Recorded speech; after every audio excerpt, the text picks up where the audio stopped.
දහසක් ශ්‍රාවක හුදී ජන පහන් සංවේගය උදෙසා කවිබණ දේශනාව දේශකයාණන් වහන්සේ අතුරුගිරිය ශ්‍රී ධම්ම විජිතාශ්‍රම විහාරාධිකාරී විචිත්‍ර ධර්ම කතික කව්‍ය ශ්‍රී පූජ්‍යපාද මස්සන්නේ විජිත ස්වාමින් වහන්සේ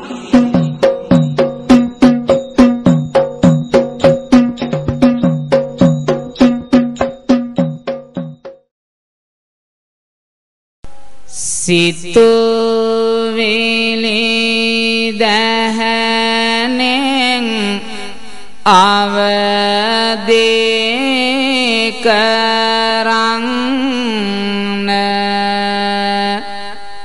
පරිසරයට ඔබේ සුවඳ දැනෙන්න දහම් මමාවේ සුවය විඳින්න දැතනලලේ බැඳ සාදු කියන්න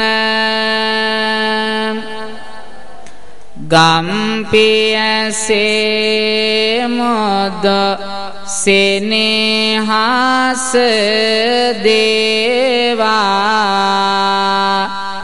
හදින් අදට මිතුදම ඇතිවේවා දේව සමන් හඬ දම්හාණ්ඩ ගාවා නැවත වාරක් ඔබ සාදු කීවා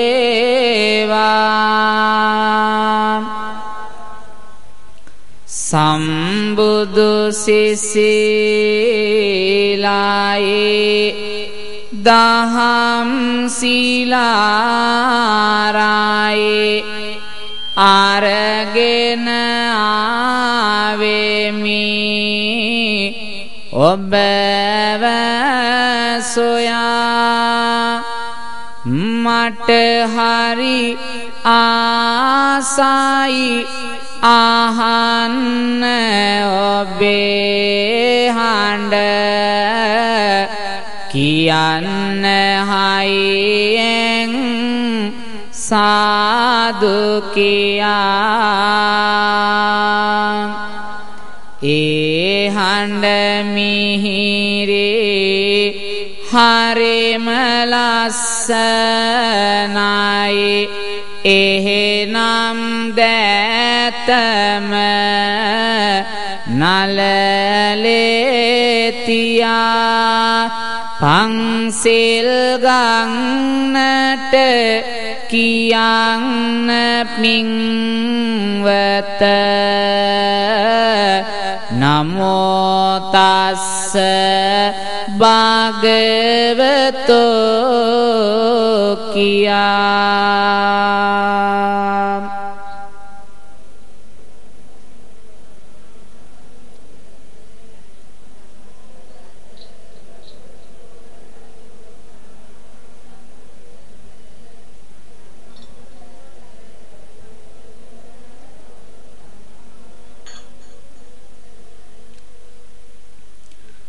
බුද්ධං සරණං ගච්ඡාමි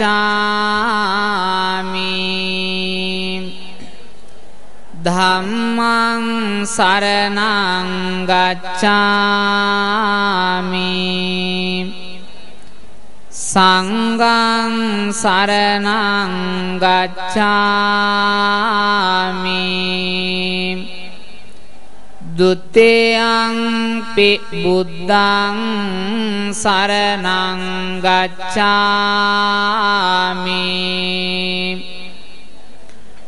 දුතියංපි ධම්මං සරණං ගච්ඡාමි ဒုတိယံ පි සංඝං සරණං ගච්ඡාමි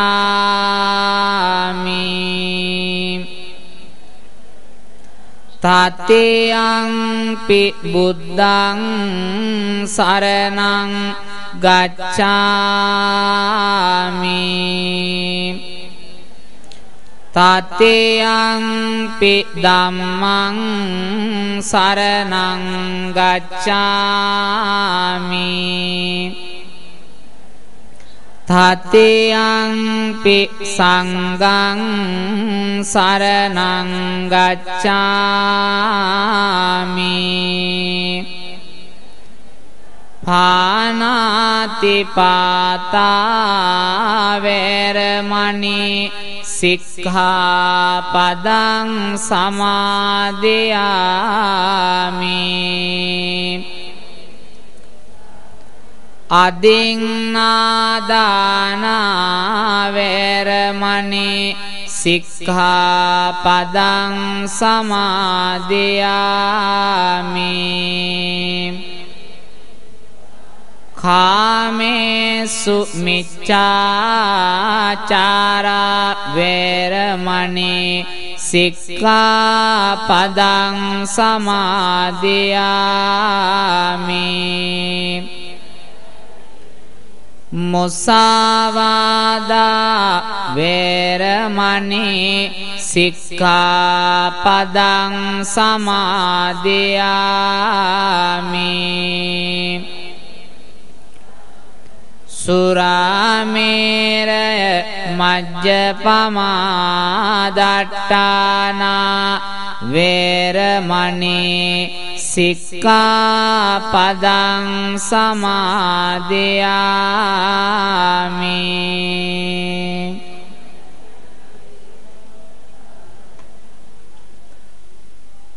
สมังตา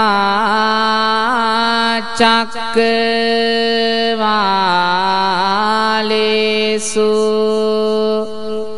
อัตตรากัจฉันตุเดวตาสัตตัมมังมุนิราจัสสะสุนันโตสังฆโมกขดังธัมมัสสเวนกาโลอายังบาดังตาธัมมัสสเวนกาโลอายังบาดังตาธัมมัสสเวนกาโลอายังบาดังตานะโมตัสสะภะคะวะโตอะระหะโตสัมมาสัมพุทธัสสะนะโมตัสสะภะคะวะโตอะระหะโตสัมมาสัมพุทธัสสะนะโมตัสสะภะคะวะโตอะระหะโตสัมมาสัมพุทธัสสะบรักมาติมาตาปิตรปุมบาจาริยติ උච්චරේ ආහුනේයාච පුත්තානං පජාය අනුකම්පකාති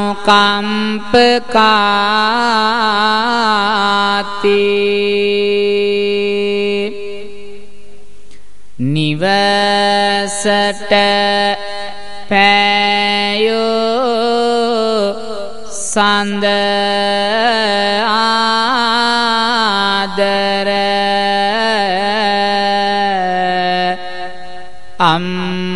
අම්මාය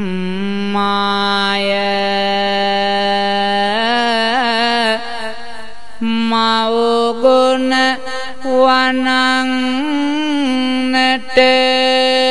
කවේ කර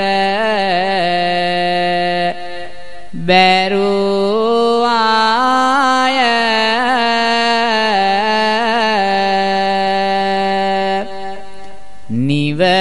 නිවසේ මිනි පහන ආදර පියාය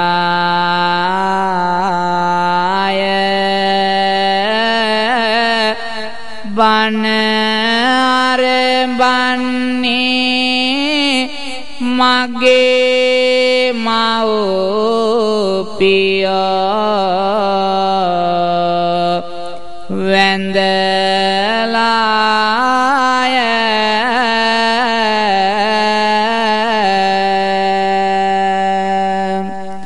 සාදු කියන්න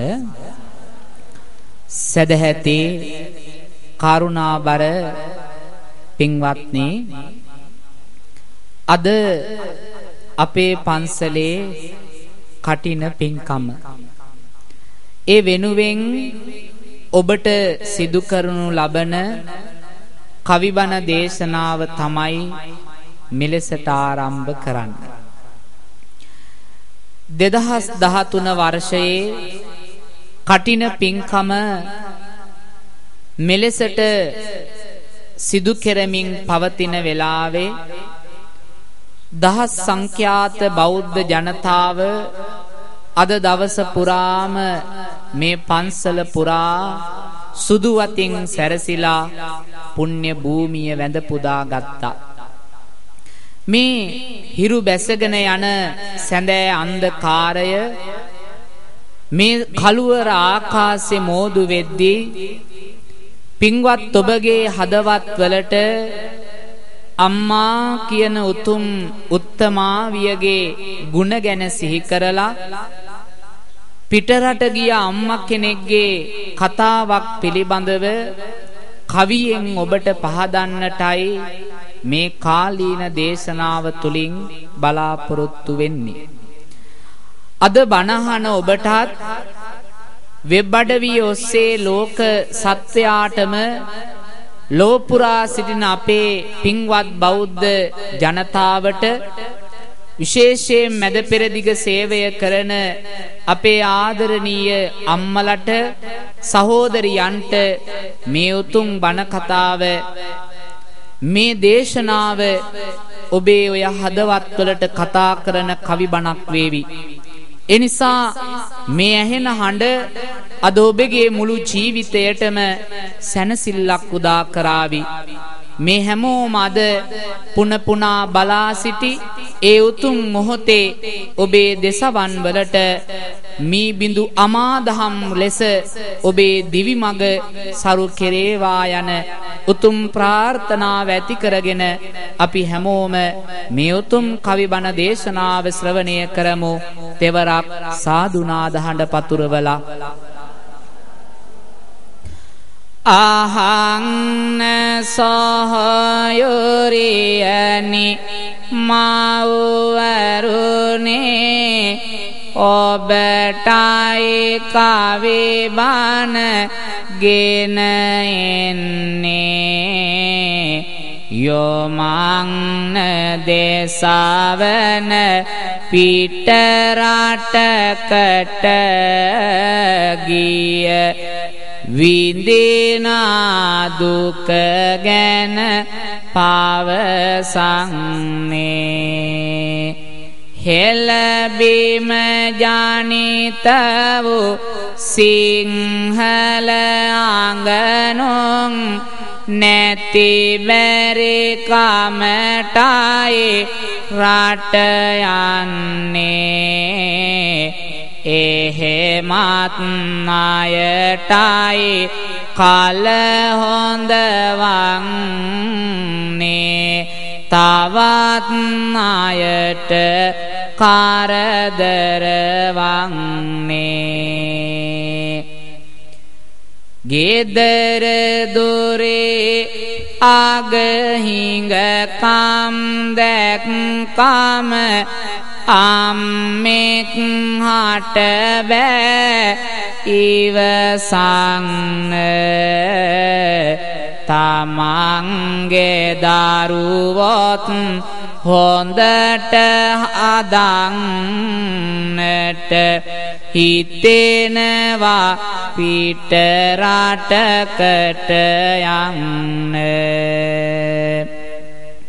කාසි මුදල් ටික ලැබුණොත් හැකි වෙයි පවුලේ දියුණුව දැක ගන්න එහෙම හිතාගෙන යන උදවිය හට හැකි වේදය ඉටු කරගන්න පුංචි කතාවක් ගෙන එන්නම් මම මේ වගේ ඔබටත් වෙන්න ඇති පිට රටකට ගිය කෙනෙකුට උන දේ මටත් නොනායයි සිතෙන් නැති අහගෙන කවුරුත් හිටියට වරදක් නොගන්න මේ කවු රසය දෙති ඔබේ හදට සිසිලක් ඇති වේවා නැති වී දිවියේ අඳුරු පැති පින්වත්තුනි බලන්න අද වර්තමාන සමාජය තුල දරුවෝ වෙනුවෙන් අප්‍රමාණ දුක් කොහලන මව්පියෝ තමන්ගේ දරුවන් ඇති දැඩි කරන්න උස්මහත් කරන්නට මොනසා විශාල දුක් කන්දරාවක් මේ ලොව තුල උහුලනවද නොකා නොබී පවා දරුවන් හදන්ට ගත වෙහෙස මහන්සිය දරන රත්තරන් අම්මාවරු ඉන්න මේ උතුම් බුදු රටේ අද වර්තමානය වෙනකොට අමු අමුවේ දරුවන් කපා කොටා මරන්ට තරම් පාපතර හිත් තියෙන මව්පියවරුත් බිහි වෙලා අම්මා තාත්තා ගෙදර බුදුන් කියලා නිවසේ තියාගෙන බුදු කෙනෙකුට වගේ සලකපු ඒ අතීතය අද අහිංසක අම්මා තාත්තව මහලු මඩම් වල මහ පාරවල් වල තැන් තැන් වල තනි කරන්නට මේ පාපතර දරුවෝ පුරුදු වෙලා ඒ අතර අම්මා තාත්තට බුදු කෙනෙකුට වගේ සලකන අවංක හදවත් තියෙන දරුවොත් අපාතරේ ඉන්නා බව හොඳින් මතක තියාගත යුතුයි පින්වතුනි මේ පිටරට යන්නට වෙරදරන අම්මා තමන්ගේ දරුවෝ වෙනුවෙන් මේ රටේ ඉඳන් දිවිමඟ සරු කරන්න බැරිව විදේශ රටකට ගිහිල්ලා තම දරු පවුල බේරා ගන්නට අප්‍රතිහත ධෛර්යයක් දැරූ අවාසනාවන්ත වූ වාසනාව කැඳ වූ අහිංසක අම්මා කෙනෙකුගේ සත්‍ය කතාවක් මේ කතාව මම ආරම්භ කරන්නේ මේ ධරණී තලාවේ මේ පිම්බිමේ මේ උතුම් ලක්දෙරණේ ඈත පිරිසර පුංචි ගම්මානකින් අපි ඒ උතුම් බණ කතාව මෙලෙසට ආරම්භ කරමු. මොරගස් වැවේ ඉහ ඉන්දර දෙමට කැලේ පියතුම මිය ගිහින් අම්මගේ දිලිඳු පැලේ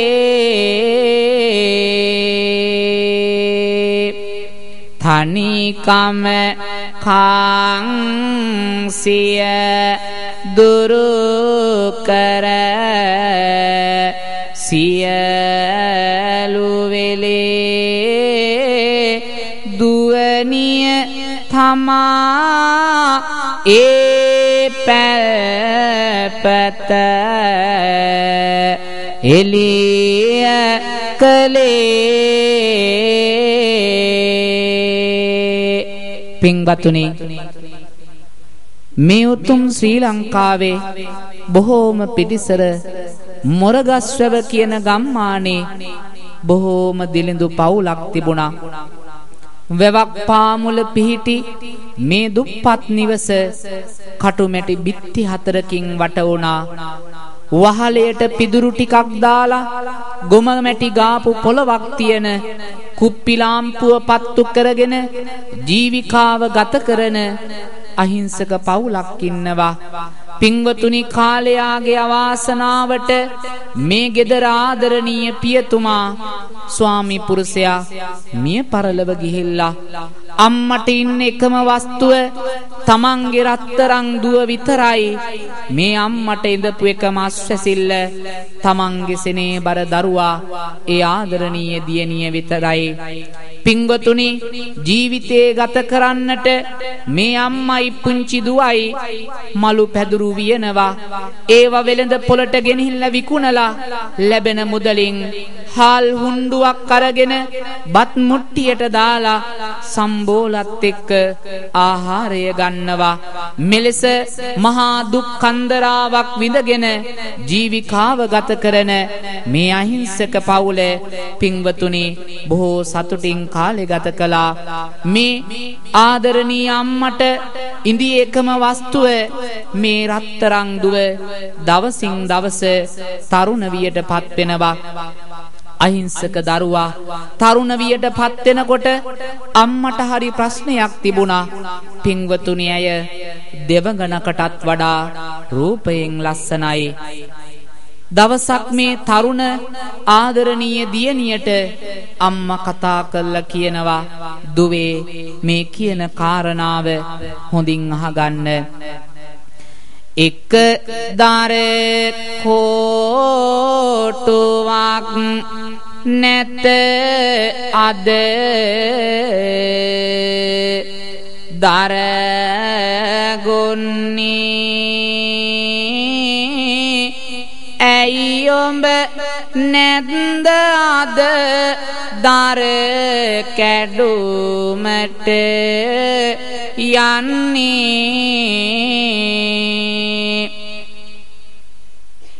ඵලයන් ඔන්න ලිංගල උඩ ඇත මන්නේ දර ඇත බාගදා වැව පාමුල තැන්නේ මවගේ බාහට හුරුකේ කරු බැල්මහෙලා මන්නේ කොහොල්ල හැර කැති තලයේ උලා එය කාර තබා ඉංගනටවා උකුල සලා තරුණිය ගියා දාර කැඩුමට කැලය බලා. අම්මා දුවනියට කියනවා අද රාත්‍රියට උයන්න ලිබ්බොක්කේ අඩු ගානේ දර කෝටුවක් නෑ. ඒ නිසා මගේ දුවේ ඉක්මන්ට වැව පාමුල තැන්නට ගිහිල්ලා දර ටිකක් කඩාගෙන එන්න. අම්මා කියපු වදන සිහියට අරගෙන මන්නේ තිබුණු කොහොල්ලෑ ටික ගලකා තුල්ලලා අර පිහියත් අරගෙන ඇය දර කඩන්නට පිට වෙනවා. ඇය යන දෙස බලාගෙන ඉඳපු ආදරණීය අම්මා මෙන්න මෙහෙම අවවාදයක් දෙනවා. ගොම්මන් අඳුර එයි හවසට වෙලාසනින් වැව්තාවුල්ලේ හිටියත් ගමේ ගැටවෝ රැලින් නොබලං දුවේ මතු කරදර වේ ඉතින් දරබිඳ ඇඳිරි වෙන්නට පෙර ගෙදර වරෙන්. අම්මා දුවට අවවාදයක් දුන්නා. දුවේ ගොම්මන් අඳුරෙන්න බොහෝම ටික වෙලාවයි තියෙන්නේ. වැව්තාවුල්ලේ බොහෝමයක් ගැටව තරුණයන් ඉන්නවා. ඔවුන් සුළු විසුළු කරාට නුඹ උන්ට වහ දෙන්නට එපා. වහාම දර ටික කඩාගෙන ගෙදරට එන්න. අම්මා කියූ වදන් ඇය සිතට ගත්තා. මවගේ වාදන රැඳුනාත් හදවත කොනක පෙර දිනයක දුටුව දාසුණක් ඇත මතක. ඔහු අද හමුවේද වැවෝ ඒවුරේ කොනක සිතමින් ඇය ගියා සිතුවිලි මැද හනික. අම්මා කියනවා දුවට ගොම්මන් අඳුර එන නිසා ඉක්මන්ට දරඹිද ගෙදර එන්න කියලා. ඇය මේකත් හිතේ තියාගෙන දර කඩන්න ගියා. හැබැයි ඇගේ බලාපොරොත්තුව දර කඩන්නම නම් නෙවෙයි. ඇගේ හිතේ පෙරදා දැකපු රූපයක් තියෙනවා. ඒ රූපේ දකින ආසාව ඇගේ හිතේ ඇඳිලා තිබුණා. පින්වතුනි, ඉක්මනින් වැව්තාවුල්ලට ගිය ඇය මුලින්ම සෙව්වේ දර කෝටුව නෙවෙයි. සේවුරුව දාකෙමින් නෙත් හි සැරය වාදෙමින් විකසිත මාලක් වන් ඇගේ හදවත බැඳුනි මොහොතින්. සිනහස ලායට වැද අමතක විය මව් වදනද නොබලාම දුර දිග යන්න සිතුනා ගමන අරගෙද. ඇය තීරණයක් ගත්තා. පෙරදා දැකපු ඒ රූමත් තරුණයව ඇය දුටුවා. ඇය තීරණය කරනවා මේ තරුණයත් එක්ක විවාහ වෙන්නට ඕන කියලා. අහිංසක අම්මා මේ කිසිවක් දන්නේ නැහැ. ගෙදරට විගසම දුවනිය අම්මාට මේ ගැන කරුණු පහදනවා. ගෙදර ආවිගසට මේ ගැන කියයි අම්මට ඔහු ගැන කාලක සිට දන්න අම්මා කියයි මෙලෙසට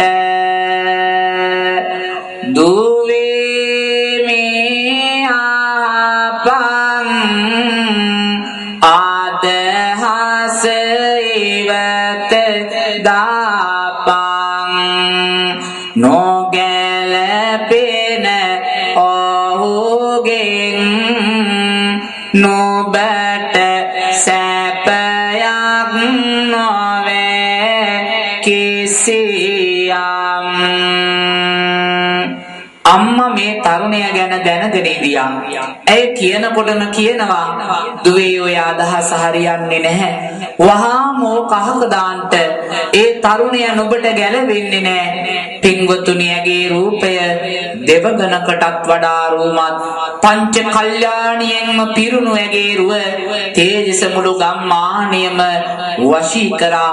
ඒ වශී වුණ රූපය අද සලලුකුට මත් වතුර බොන සල්ලාලේකුට බිලි වෙන්නටයි සූදානම. අම්මාගේ මේ වදන හිතට නොගන්න තරුණිය ඔහු සමග විවාහ වෙන්නටයි සූදානම. අම්මා කෙනෙක්ගේ ඕවදම් නොහාන දරුවෙකුට ලැබෙන දේ මොන වගේද කියලා මේ බණ කතාව අහද්දී තේරෙවි. පින්වතුනි අම්මා නැවතත් කියනවා ඒ තරුණයා ගැන මෙන්න මෙහෙම කතාවක්. බොයිගිනි වතුර හැකියාවක් නැත ඔහුට ඉන්නට ගෙයක් නැත ඉඩමක්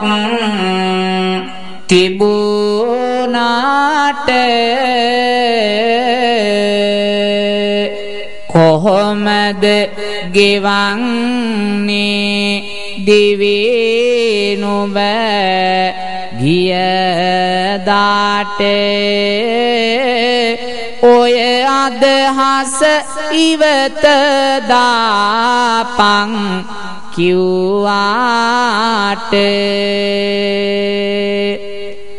ගිය දවසට උඹ කොහොමද ඔහු සමග ජීවත් වෙන්නේ? ඔහුට හරියට ඉන්න තැනක් නැහැ. ඉඩමක් තිබුණට ගේ දොරක් නැහැ. ඒ නිසා නුඹ ඔය අදහස අහක දාපන්. අම්මා තමන්ගේ දුවට නැවත නැවතත් කියනවා. අදත් දරුවන්ට අම්මලා අනන්තවත් අවවාද කරනවා. ඒත් අපේ දරුවෝ හිතුවක්කාර කමට මොනතරම් දේවල් කරනවද? පින්වතුනි එහි ප්‍රතිඵලයත් භයානකයි. බලන්න මේ ආදර අම්මාගේ වදන ඇය පිළිගත්තේ නෑ. නැත මාවගේ වචන ඇය ආද පිළිගන්නේ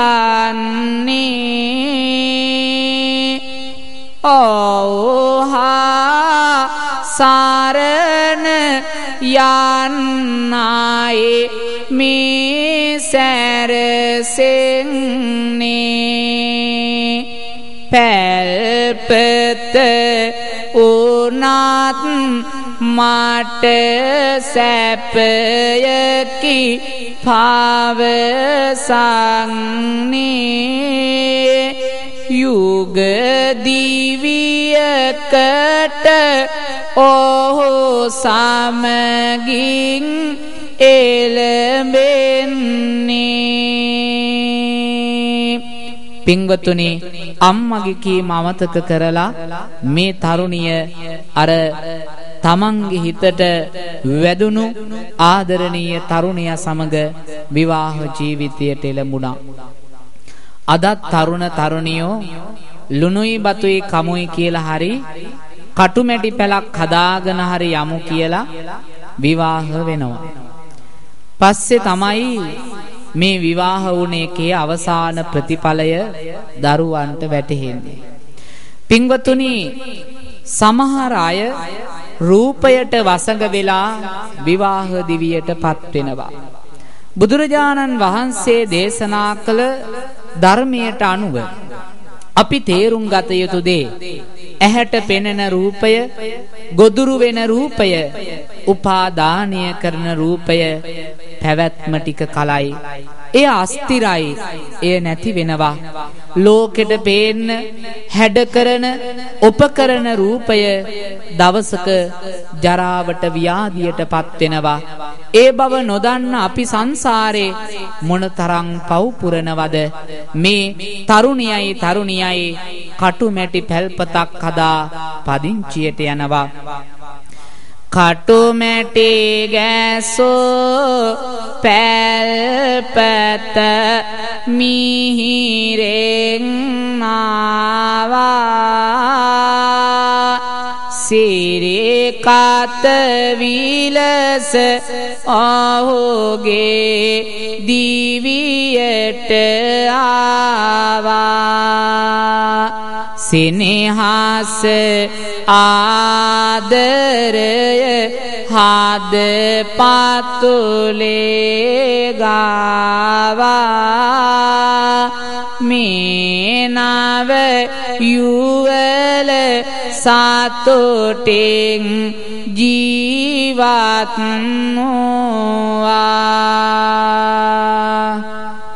පින්වතුනි, කටුමැටි ගෙයක් හදාගෙන මේ දෙන්නා විවාහ ජීවිතය ආරම්භ කළා. අලුතින් ගෙදරකට ලේලියක් මනමාලියක් ආපුවාම අපේ ගෙවල් වල කියන්නේ කවුරු වැඩියා වගේ කියලාද? බණ අහන ඔබම කියන්නකෝ. අලුතින් ගෙදරකට මනමාලියෙක් ආපුවාම අපි කියනවා හරියට කවුරු වැඩියා වගේ කියලාද? කතා කරන්න. සිරිකත වැඩියා වගේ කියලා කියනවා නේද? ගෙදරට සිරිකතක් වැඩියාම ඒ ගෙදර සතුට ඉතිරෙනවා. සමහර ගෙවල් වලට තින් කාලියක්ෂණියොත් වඩිනවා. එතකොට තමයි ඒ ගෙදර සතුට නැති වෙන්නේ. ගෙදරට එන බිරිඳ දෙවඟනක් වුණත් වැඩක් නැහැ. නැන්දම්මා මෝහිනී වගේ නම් දෙන්නම හොඳ වෙන්න. බුදුරජාණන් වහන්සේ මේ කාරණාව දේශනා කළේ දේවෝ දේවියා සද්ධින් සංවසන්ති. දෙවියෙක් දෙවඟනක් එක්ක ජීවත් වෙන්නේ යම්සේද ස්වාමියෙක් බිරිඳක් එක්ක එහෙමයි ජීවත් වෙන්න ඕන. ඉතින් අලුතින් ගෙදරකට ආපුවාම බිරිඳක් හැසිරෙන විදිහක් තියෙනවා. ඉන්න ඕන විදිහක් තියෙනවනේ.